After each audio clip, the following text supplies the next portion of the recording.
menurut saya sebenarnya itu salah satu faktor di luar pariwisata. Sebenarnya industri film itu ketika Indonesia menjadi lokasi syuting dan segala macam itu banyak banget. Nah, sebenarnya yang menjadi menarik adalah kalau di beberapa teman-teman dokumen PH-PH luar itu yang menyenangkannya adalah mereka membawa jumlah kru yang sedikit dari sana, sehingga mereka berharap teman-teman yang dari Indonesia ini yang jadi banyak.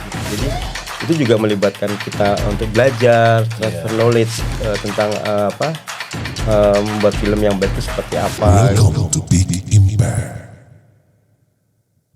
Halo, ketemu lagi sama Fahmi Agelan di BIMU Studio. Kali ini, hari ini episodenya lebih seru sih. Ngomongin tentang industri film.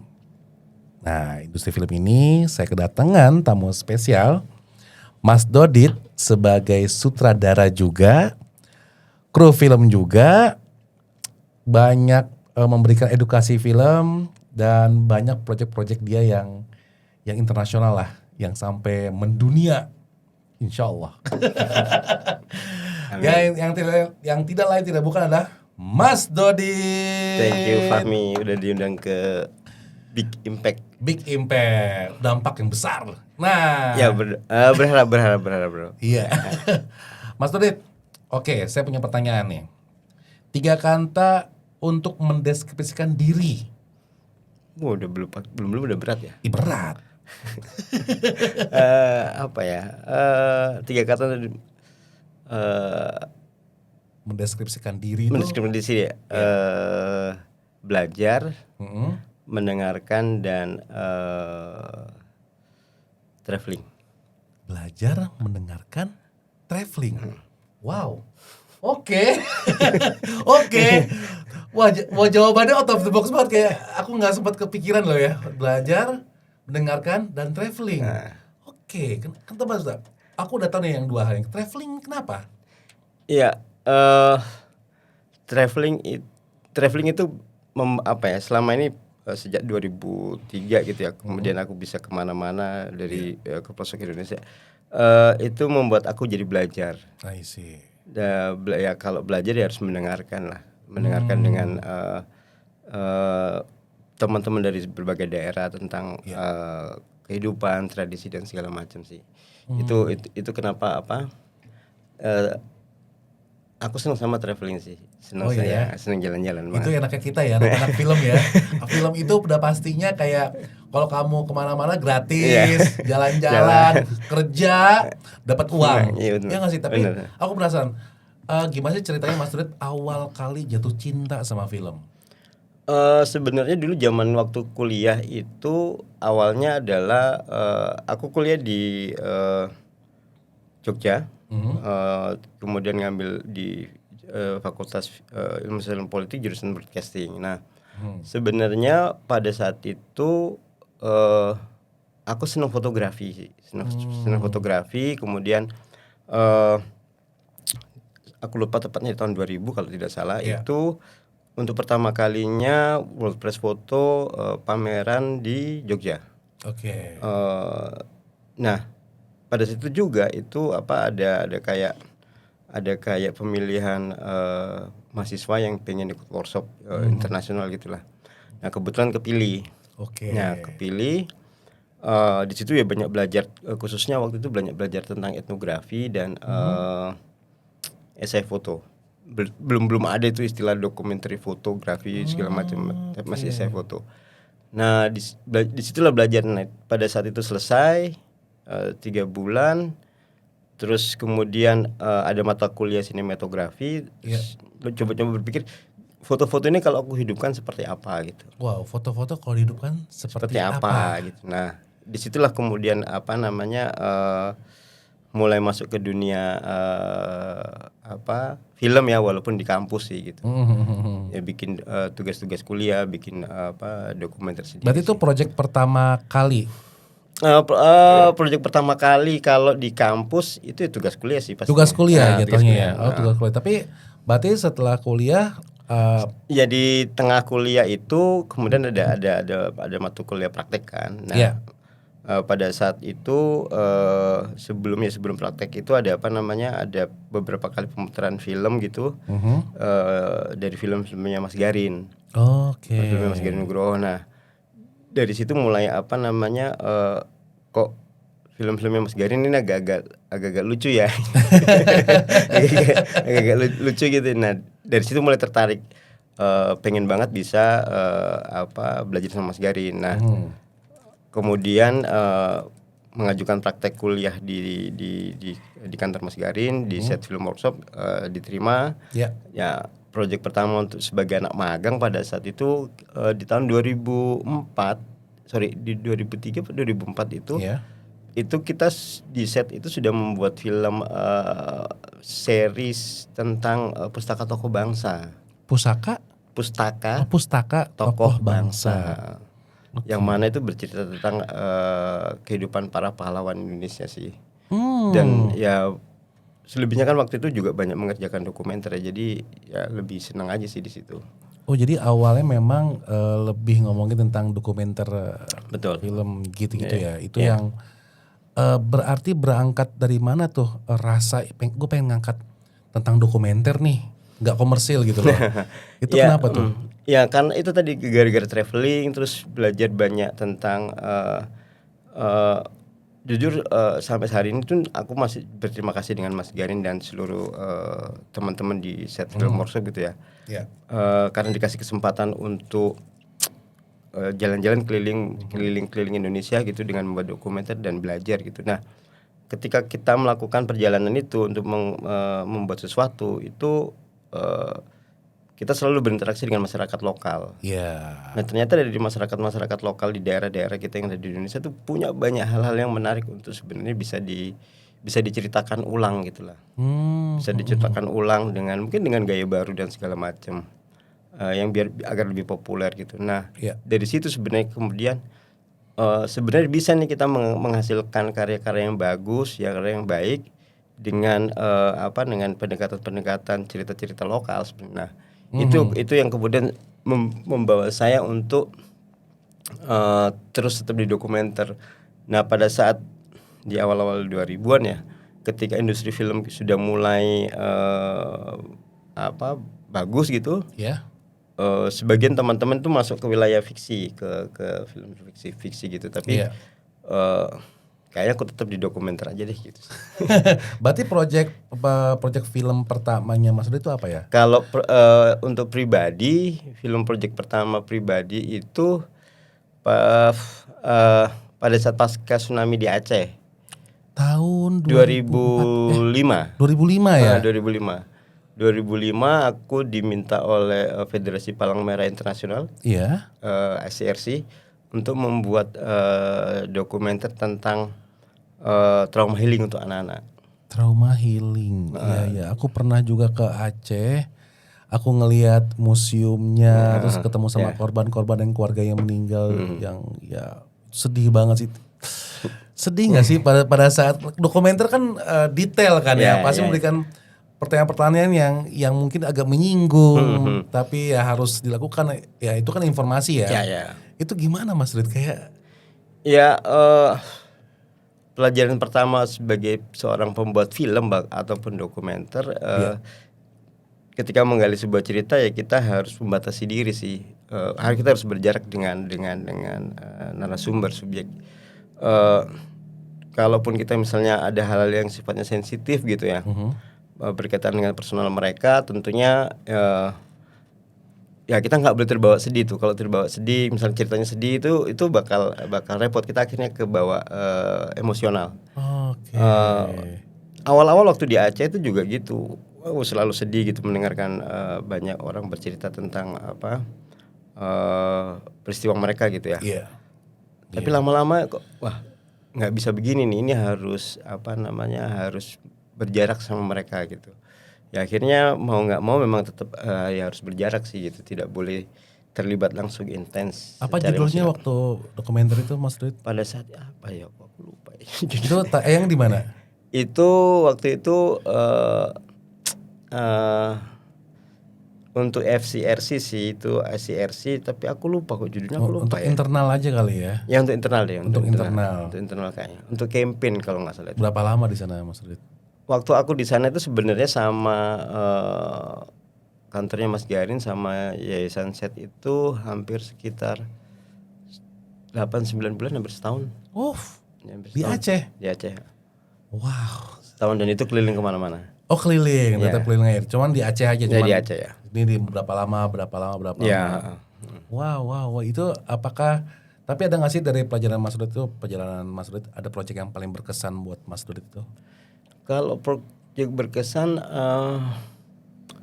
sekarang ini apa ya? Waktu aku pertama kali bikin, nah ini sebenarnya ada berkaitan sama Big Impact nih. Nah aku tuh ditawarin sama salah satu, dia bukan lembaga, bukan LSM, tapi dia seperti kok aku lupa judulnya, namanya titelnya Small Story Big City. Aku lupa dari City. Dia kayak kecil-kecil tapi besar gitu ya. Dari Australia. Sama dia berharap bahwa cerita-cerita dari lokal itu juga punya impact yang besar gitu. Nah, pada saat itu eksekutif produserku adalah, aku tidak tahu kalau dia adalah dosen. Sekarang dia profesor di Deakin University di Australia. Nah, dia ngasih hibah, kemudian aku membuat sebuah cerita dokumenter panjang pertamaku gitu tentang empowering woman, penenun di Maumere ya. Di Desa Nita, di nama tempatnya Lepolorun yang dikelola oleh Ibu Alfonsa Horeng itu. Nah, ketika aku melakukan syuting, ternyata eksekutif produserku itu kok lupa namanya, Martin Potter. Itu dia juga meneliti apa yang aku lakukan. Apa yang diteliti? Jadi dia meneliti tentang bagaimana aku mendekati pendekatanku pada narasumberku. Oke. Nah, dia meneliti itu. Iya, dia meneliti itu. Nah, kemudian muncullah teori dari apa yang aku lakukan itu, dan dijadikan jurnal oleh Martin Potter, Profesor Martin Potter itu, positive standing up. Judulnya aku lupa, positive standing theory gitu kalau nggak salah. Nah, aku tuh baru tahu, waktu itu aku tidak pernah ngeh kalau tiba-tiba emailku tuh selalu di mention oleh beberapa jurnal-jurnal internal akademia, terus gitu. Ini apaan sih gitu. Nah, 3-4 tahunan belakangan itu aku baru, ketika aku mau mencoba untuk mendevelop website gitu ya, untuk diriku sendiri tuh aku baru ngeh ternyata itu ada aku ditulis itu di situ bagaimana di jurnal-jurnalnya mereka itu ya. Wow. Jadi apa yang aku lakukan itu diteliti, kemudian dijadikan jurnal oleh Profesor Martin Potter itu, pendekatanku itu dengan teori positif apa tadi standing itu gitu. Aku baru ternyata pendekatan kita dijadikan teori gitu oleh Prof Martin Potter itu. Wah, enak banget ya. Berarti kan kalau misalkan Mas Dodit ngelakuin hal itu, berarti kan punya proses nih riset sebelumnya nih ya. Nah mungkin apa nih ya Mas Dodit yang mungkin 5 langkah atau 3 langkah besar, misalkan melakukan riset sebelum produksi itu apa aja sih biasanya dilakuin? Yang pasti sih, kalau aku melakukan riset, pertama yang aku lakukan adalah mengenali sosok siapa yang aku akan aku datangin. Mencari tahu siapa dia, latar belakangnya, kenapa dia melakukan itu dan segala macamnya, bahkan sampai keluarganya dia siapa, terus kehidupan sosialnya seperti apa, itu aku harus tahu dulu. Kedua, apa yang dikerjakan oleh orang itu, filosofinya, misalnya dia membuat tenun, itu filosofi tenun itu apa, terus kenapa mereka membuat tenun cukup lama, impactnya apa, bahannya apa, pewarnaannya apa, dilakukannya itu kapan. Terus yang ketiga sih, kemudian ketika aku mendapatkan data-data itu, selanjutnya sih aku mau bercerita apa nih. Setelah aku mendapatkan informasi itu semua, baru aku mencoba mendevelop kira-kira apa yang aku mau sampaikan ya. Oke. Mungkin sudah banyak orang bercerita tentang tenun dan segala macam gitu, tapi aku harus mencari sesuatu yang baru yang yang belum diceritakan oleh banyak orang sih. Biasanya sih aku begitu sih. Oke. Jadi kalau misalkan menjaga keseimbangan ya, kreativitas dan akurasi itu kayak gimana caranya? Ya, ketika kita tahu bahwa kita dapat materi ini nih, misalnya materi tenun atau materi apa ya, tentang misalnya debus gitu ya, Iya. atau yang lain gitu. Nah, materi-materi ini kemudian coba aku buat dalam bentuk misalnya dalam bentuk treatment atau apa, ya pointers gitu. Iya. aku ceritakan hal seperti ini gitu. Jadi atau kalau terakhir misalnya kemarin aku membuat dokumenter tentang bagaimana kaitan antara eh, eh, lontar Sutasoma dengan bagaimana masyarakat di Budakeling itu punya relasi yang cukup dalam dengan tari gambu. Tari gambu. Tari Saya baru dengar tuh. Itu jadi di daerah mana, Mas? Budakeling. Budakeling di Karangasem. Oh, Karangasem sini Bali ya. Oke. Menarik buat saya ketika saya tahu sebenarnya itu basicnya dari tesis doktoral teman saya di ISI Denpasar gitu. Nah, jadi menurutku ketika aku mendalami itu, lontar Sutasoma itu memberi banyak kearifan kebijaksanaan lah. Bahkan kalau kita ngomongin soal Bhinneka Tunggal Ika, itu juga ada di situ gitu, di lontar Sutasoma itu.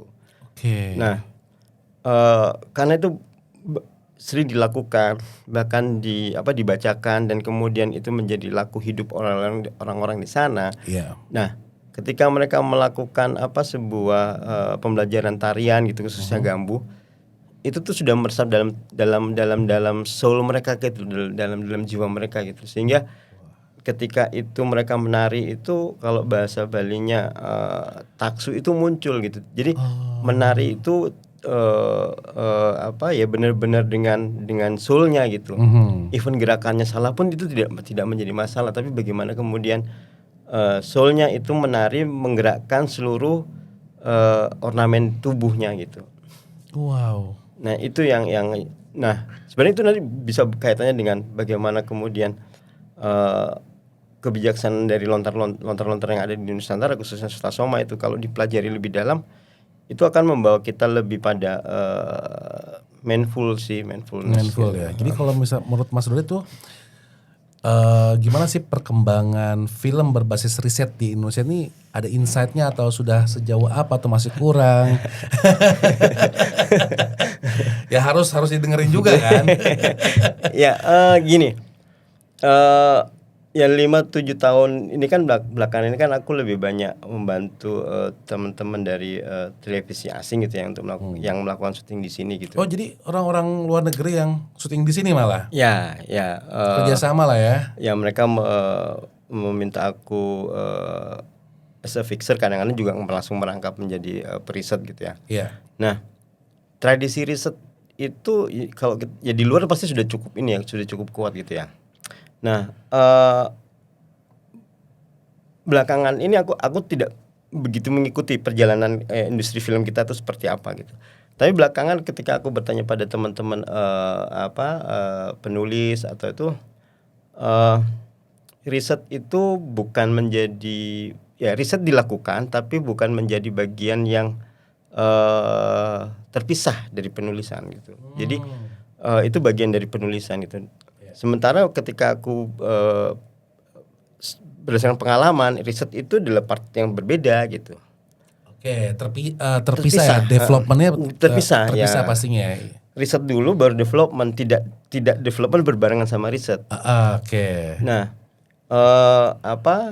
kalau sekarang aku nggak tahu perjalanan, karena beberapa teman-teman tuh menyampaikan bahwa ketika melakukan penulisan itu juga melakukan riset bersamaan. Iya. Dan prosesnya adalah karena berbarengan itu, sehingga menurutku akan cukup sangat berat buat seorang penulis dan periset melakukan hal yang bersamaan. Oke. Dan tidak dilakukan secara terpisah, kemudian apa namanya, apa ya, dilakukan terpisah dan itu dilakukan oleh beberapa orang bersamaan. Jadi Oke. beberapa teman-teman tuh menyampaikan yang kemudian, oh babak, kalau dalam struktur film kan ada babak 1, babak 2, babak 3 gitu ya. Iya. Nah itu dikerjakan dengan orang yang berbeda-beda. Harusnya atau Harusnya dikerjakan tetap dengan orang yang bersama dong. harusnya ya. Ini enggak, semua sama. Tadi kan sempat bahas fixer ya. Kalau peran menurut Mas Red nih, peran fixer yang kadang nggak terlihat. Ya memang sih. Nah itu kenapa sih Mas Red? Ya fixer yang mungkin tidak terlihat. Mungkin teman-teman sebelum bahas fixer itu apa? Jelasin dulu Mas Oke, Red. Fixer itu production support untuk membantu produksi dari rumah produksi dari luar yang dilakukan di Indonesia. Baik Oke. secara perizinan, perizinan dokumen untuk bisa syuting di sini. Itu semacam production services. Ya, production services gitu deh. Kayak gitu Nah, ya. terus perizinan lokasi, juga riset dan segala macamnya gitu. Nah, itu fixer gitu. Nah, fixer tidak terlihat karena mungkin ya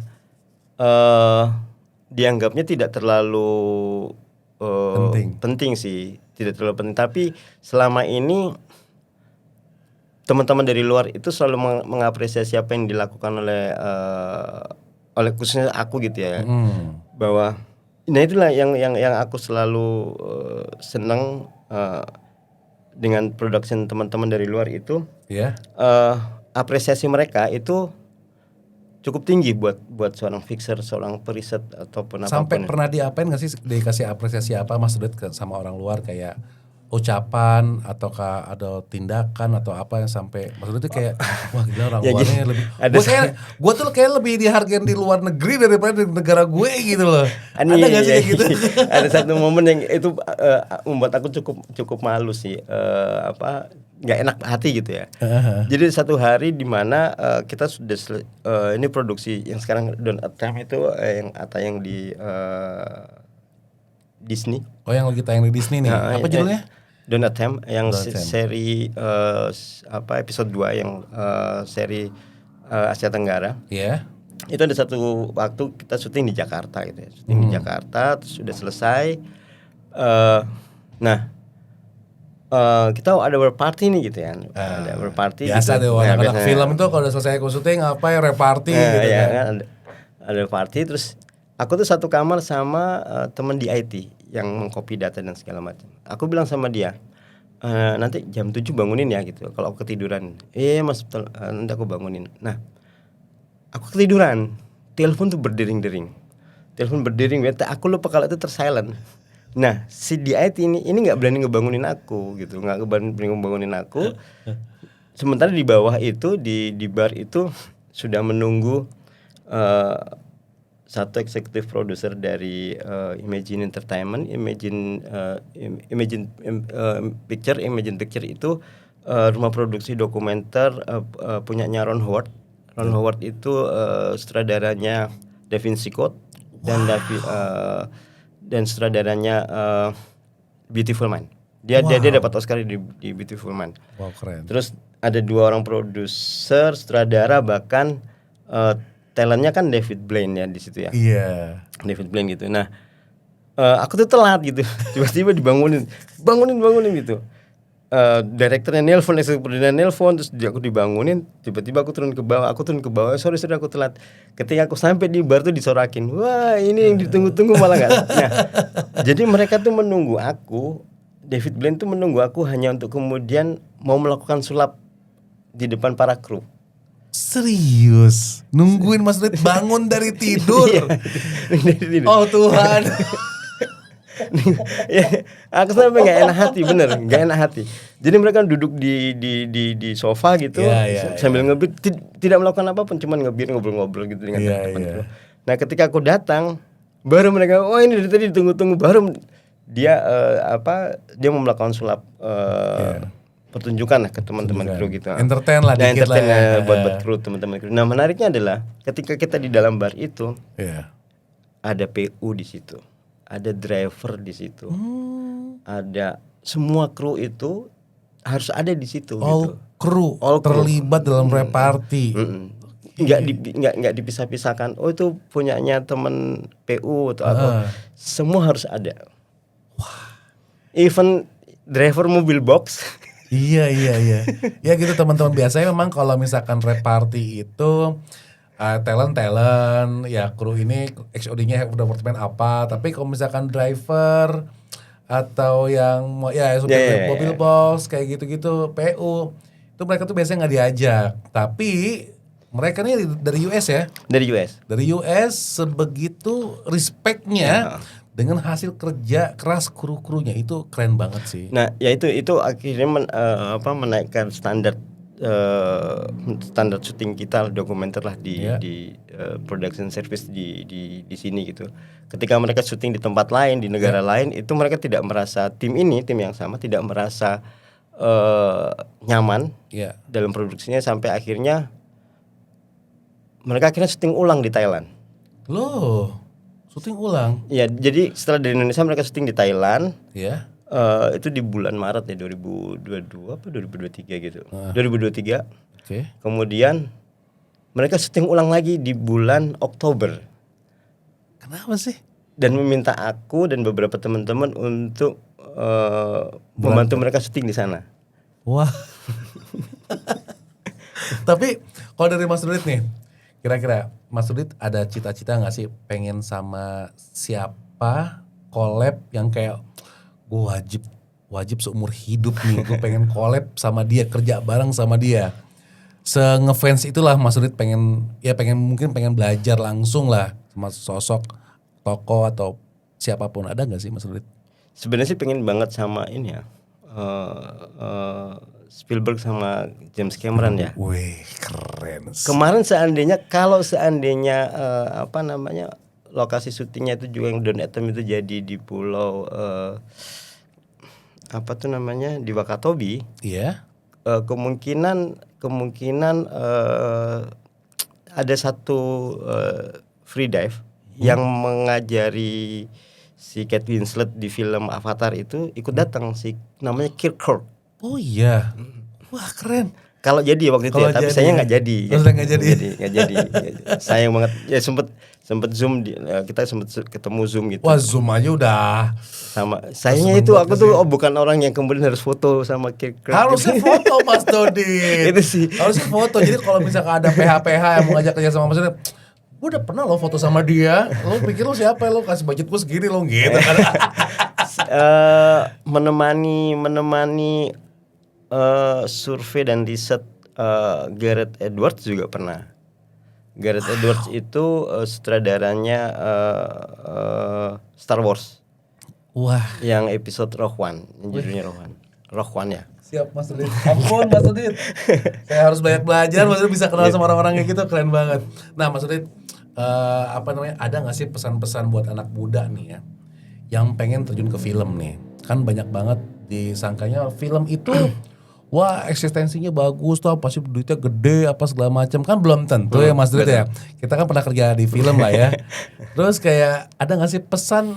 Aku minta 3 pesan aja buat anak-anak film nih, anak-anak yang pengen terjun ke dunia film. Ya sebenarnya lambat laun nih industri film kita bakal menjadi besar gitu ya. Dan kita punya potensi cukup besar untuk Indonesia ini luas banget, luas, gunung, laut, hutan, air, apapun itu ada di sini. Kehidupan sosial, suku dan segala macam. Nah, itu nggak ada di luar sana, nggak ada di luar. Nah, potensi kita gede banget untuk bisa menjadi lokasi syuting, menjadi sebuah cerita dan segala macam. Yeah. Nah, ketika punya potensi besar ini yang harus kita cari tahu untuk kita ceritakan gitu. Kita ceritakan kepada dunia luar bahwa kita punya tempat yang bagus banget, kita punya cerita yang bagus banget. Dan yang terakhir ya punya networking yang ini ya, punya belajar dulu sih. Belajar Belajar dulu. Maksudnya gini. Dulu ya aku juga dari anak magang gitu. Jadi harus magang loh, anak-anak film harus magang dulu berapa project gitu ya. Jadi anak magang juga gitu Iya. aku tidak pernah, aku selalu berpikir ketika awal-awal tuh, bahkan sampai hari ini pun juga aku selalu berpikir ketika aku harus punya assignment baru untuk melakukan riset sebuah film itu, aku selalu berpikir bahwa aku seperti gelas kosong gitu yang Iya. yang harus selalu diisi lagi. Nah, ketika kalau ada teman-teman baru menerjuni industri perfilman ini ya Iya. seperti itu. Jadi ya harus belajar dan belajar sih. Oke, jadi sekarang buat teman-teman yang lagi buat film dokumenter mungkin ada masukan bos, ada nggak sih? Kasih saya misalnya 3 elemen wajib dalam pembuatan dokumenter yang bagus tuh kayak gimana? Sebenarnya rumus membuat dokumenter yang baik itu tidak pernah ada sih. Nggak ada. Tapi gini, yang pasti harus melakukan riset. Nah, melakukan riset yang mendalam. Kemudian kalau untuk membuat dokumenter pendek atau ya ceritakan tentang filosofi kehidupan orang-orang itu gitu. Oke. Atau jangan hanya permukaannya aja sih. Jangan cuma permukaannya aja. Jadi harus lebih deep lagi kan Lebih ya? deep ya. Lebih deep itu lebih menarik untuk bisa. Mau itu panjang mau pendek pasti akan lebih menarik kalau lebih deep. Wow, jadi teman-teman banyak banget ya. Kalau kita panjangin tentang dokumenter cukup lumayan Panjang. dan Mas Rudi pun suka ngadain workshop, kelas juga Mas Rudi ya. Langsung belajar dari praktisinya langsung teman-teman. Nah nih Mas Rudi, pertanyaan terakhir nih buat di luar sana, buat orang-orang yang harus tetap tetap belajar gitu loh. Bukan tetap belajar ya. Artinya dunia dokumenter, dunia film ini kan memberikan pesan yang impact yang begitu besar banget ya buat Indonesia pastinya. Dari Mas Rudi sendiri ada nggak sih pesan-pesan kayak pemerintah untuk lebih mendukung perfilman? Ada nggak? Ya sebenarnya potensi perfilman itu cukup besar impactnya pada industri pada perekonomian kita gitu ya. Iya. Ya contohnya ya kebayang lah, misalkan terakhir itu bukan terakhir tapi di akhir tahun 2022 Ya. itu aku dan beberapa teman-teman itu membantu suatu produksi besar. Itu the first time mungkin sampai hari ini itu adalah produksi terbesar yang menurutku sangat besar dan unlimited budget. Oh wah, besar tapi unlimited budget juga. Gede banget dong ya. Itu kita membuat sebuah konten untuk MSG Sphere yang di Las Vegas itu. Yang ada sebuah tempat namanya MSG Sphere, bulat gitu, dome, adanya di Las Vegas. Oke. Nontonnya 360 derajat gitu. 360. Nontonnya 360. Wow. Bayangin pada saat mereka perpindahan dari Vietnam ke Indonesia, mereka mencarter pesawat sendiri Garuda. Terus dengan 75 kru, tinggal di hotel di Bali yang harganya sekitar hampir 3-4 jutaan per malam. Terus kemudian equipmentnya itu satu kontainer yang feet gede banget, yang sekitar yang 12 feet ya. Yang 12 feet. Wah. Equipment mereka. Kami menyewa helikopter 1 minggu. Terus sewa mobil itu sekitar ada 20-30 mobil. Wow, ini kapan Mas? Akhir 2022. Akhir 2022 ya. Oke. Dan belum lagi foodnya dan segala macam, coba bayangin. Iya. Talent penambang yang kita pakai itu 150 orang, porternya ada sekitar 300 orang. Yang harus kita libatkan untuk satu produksi itu. Kebayang nggak bagaimana sebenarnya besar banget potensi potensi industri perfilman itu ya. Event itu fiksi ataupun dokumenter itu. Iya. Nah, menurut saya sebenarnya itu salah satu faktor di luar pariwisata. Sebenarnya industri film itu ketika Indonesia menjadi lokasi syuting dan segala macam itu banyak banget. Nah, sebenarnya yang menjadi menarik adalah kalau di beberapa teman-teman PH-PH luar itu yang menyenangkannya adalah mereka membawa jumlah kru yang sedikit dari sana, sehingga mereka berharap teman-teman yang dari Indonesia ini yang jadi banyak gitu. Jadi itu juga melibatkan kita untuk belajar, transfer knowledge tentang membuat film yang baik itu seperti apa. Terus ya akhirnya kita semua teman-teman industri film ini kan punya pekerjaan juga gitu kalau mereka ada syuting di Indonesia kan. Benar. Wah. Ya insentifnya aja lah secara ekonomi di ya kayak sebenarnya kayak kemarin, kalau boleh sharing sebentar ya. Kayak kemarin White Lotus itu tadinya tuh kan mau syuting di Jepang. Oh, Jepang White Lotus itu tadinya mau syuting di Jepang dengan nilai produksi sekitar 50 billion US dollar. Oke. Tapi ketika Thailand memberikan insentif yang cukup besar pada rumah produksi asing kalau syuting di Thailand, jadinya total biayanya sekitar 40-an billion US dollar. Beda 10 lumayan banget. Makanya akhirnya syutingnya dipindah ke Thailand. Syuting 8 bulan. Di Thailand. 8 bulan. Kebayang nggak itu berapa hanya untuk satu judul ya? Wow, jadi akhirnya pindah dari Jepang ke Thailand. Nah, misalnya kalau di Indonesia ada kayak gitu, misalnya kita lebih murah dari Thailand. Makanya ya. Udah boleh deh 30 deh. Tapi sampai sini ntar dinaikin lagi. Belum pajak ya, belum apanya. Hati-hati pemerintah ya, hati-hati ya. Itu sih, jadi sebenarnya kalau teman-teman ya, kalau dari government memudahkan perizinan dan segala macam, aku pikir sih itu potensi besar banget sih di luar pariwisata ya. Ya artinya ketika juga itu ada di dalam tayangan itu kan juga menaikkan visual kita, oh ternyata Indonesia bagus dan segala macam. Artinya kan bisa menaikkan pariwisata, ekonomi, kreatif, pendidikan. Jadi banyak banget, sayang banget kalau misalkan memang pemerintah ini masih menganggap sebelah mata tentang film. Betul. Artinya banyak perlu yang disupport juga kan. Iya. Wah, banyak banget teman-teman hari ini obrolannya daging lah. Ini isinya daging lah ya obrolannya ya. Tapi kita nggak bisa panjang lebar. Next kalau misalkan kalian pengen tahu tentang film lagi, mungkin kita bikin lagi episode boleh banget. Terima kasih semuanya. Terima kasih juga buat teman-teman ya. Thank you and mucho gracias, ilaliko. Bye. Welcome to Big Impact.